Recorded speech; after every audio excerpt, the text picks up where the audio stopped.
सुहावन लागे बजवा बजेला घन घोर हे सुहावन लागे बजवा बजेला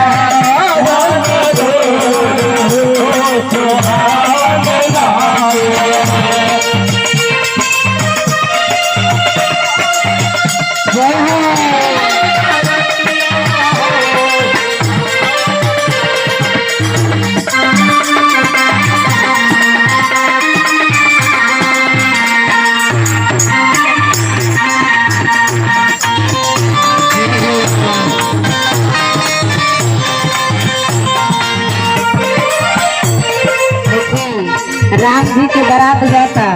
तभी कुछ लोग खड़ा हो जाता जी, कुछ लोग खड़ा हो कि ना हो,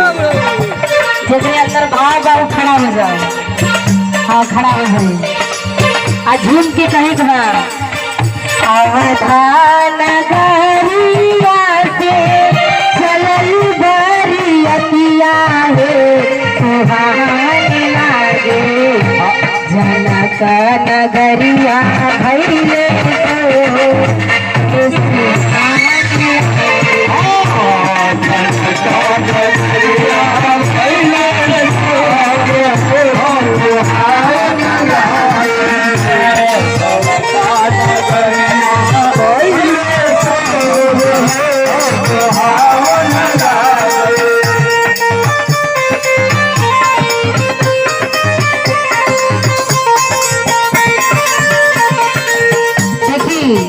हम खाली खड़ा होके के ना करिए,